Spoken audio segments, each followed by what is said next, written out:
Oh boy, what's going on? Auntie Mook out here, getting my walk on in the perimeter, the yard, walking the yard at my job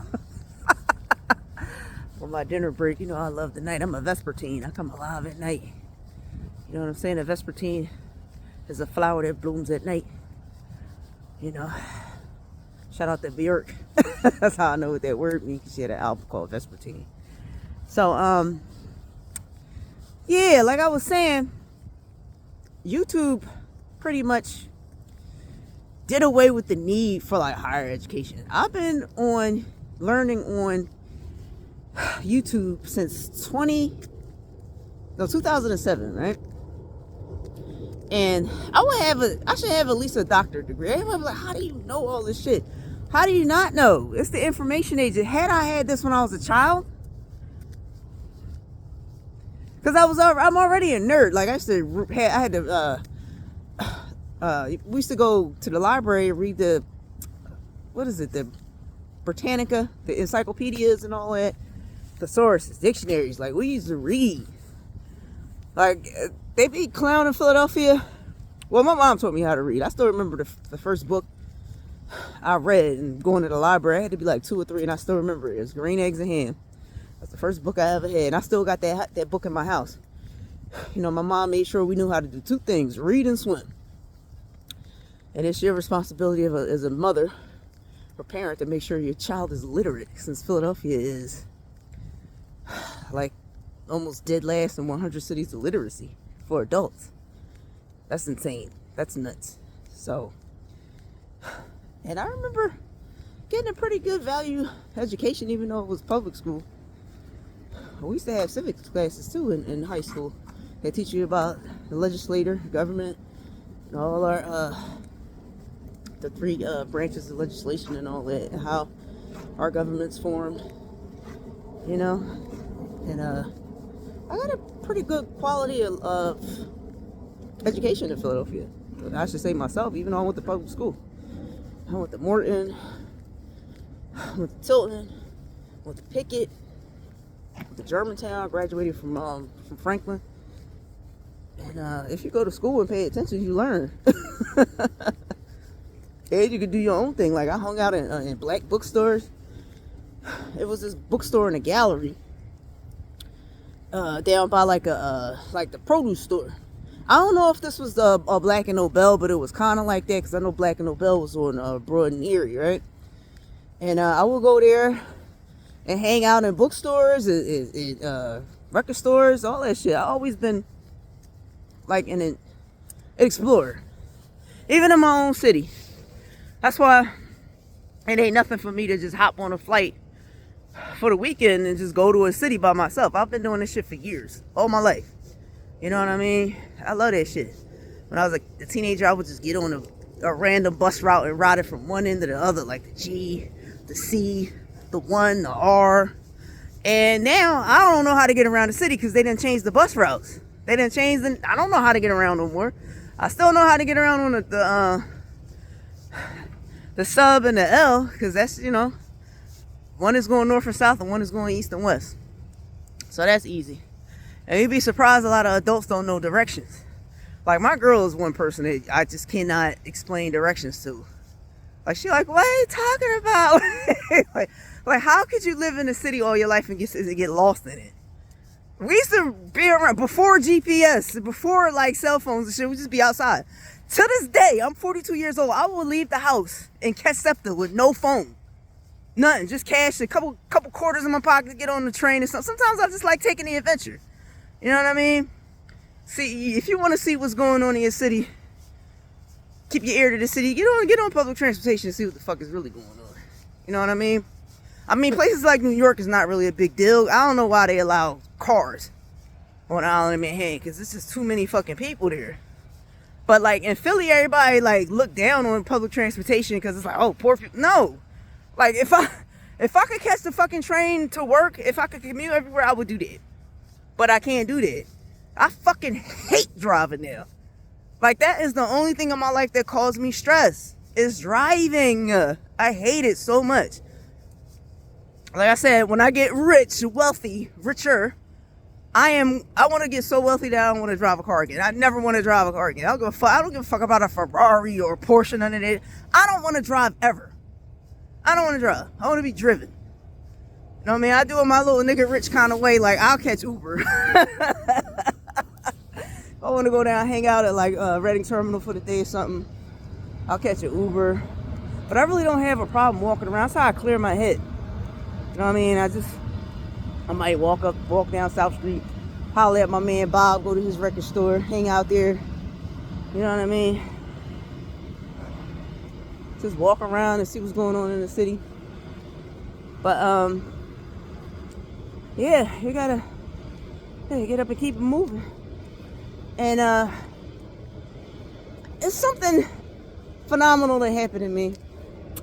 I don't want to mean like I'm bragging to them, but fuck that. I worked all my life. I've been working since I was 15. I'm 42 now.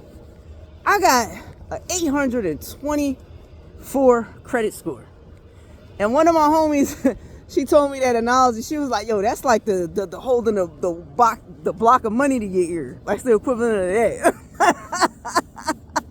As soon as you get good ass credit, like exceptional credit, they want to do everything to fuck you up. Hey, you want this card? You know how I got the offers for the American Express Platinum, fucking all the top tier credit cards, and I'm fine with what I got. See, I got a business, like I got a small business, and I got a business account. I learned this. This is a hack that your business credit card does not go against your personal credit. So I paid my credit cards off, and I just use my business credit card for everything.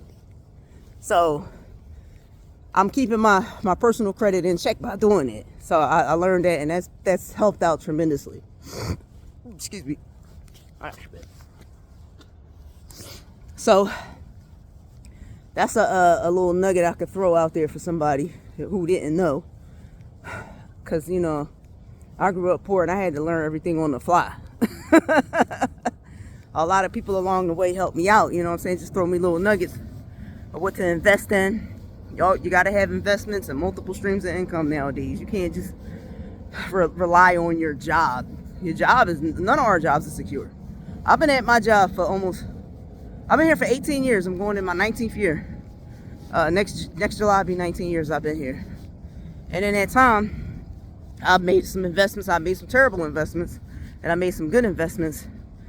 And, you know, some of my rich homeboys put me on to stuff, you know, like stocks and cryptos and stuff. And I got a nice little cushion that's working in there. And I've been teaching myself, you know, the fundamentals of the stock market, how to trade, retail trade, options trade, and all that stuff like that. So you definitely got to have.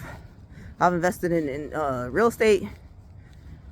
But next time around when I invest in real estate, it's going to be properties that I buy for myself. So when you get good credit, you got to use it as leverage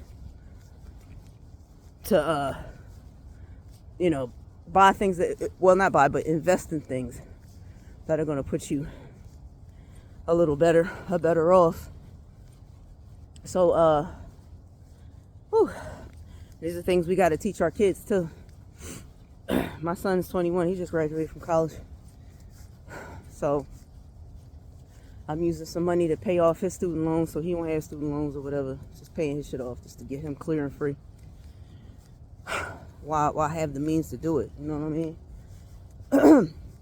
Because we don't know what's going on with this administration. But the only thing I will say about this administration, with the deregulation, is a great time to make money. You got to use it for what it's worth. You know what I mean? So with the deregulation coming about, you can definitely make some money if you want to, but make sure you pay your taxes, man. You don't want to be in Uncle Sam's pocket. Then they come shake you by your ankles.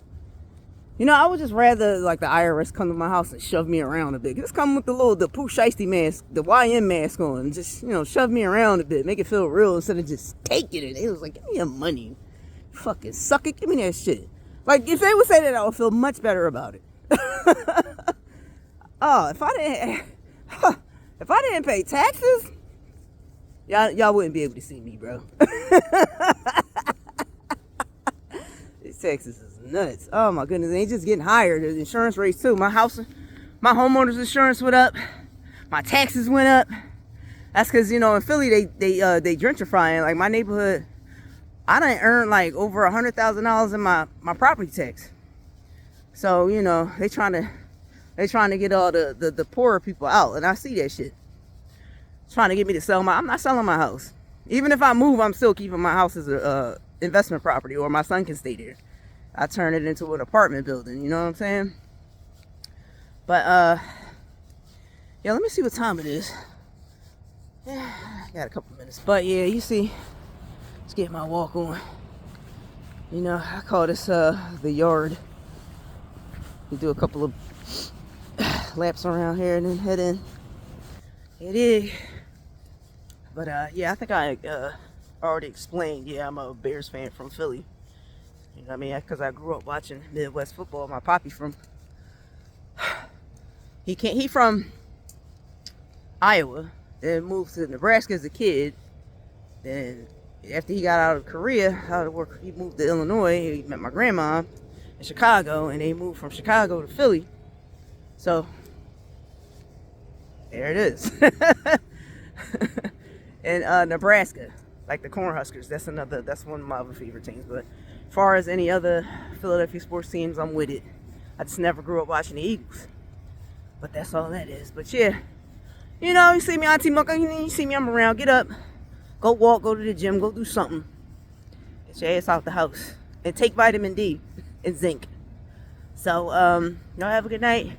Try to stay warm.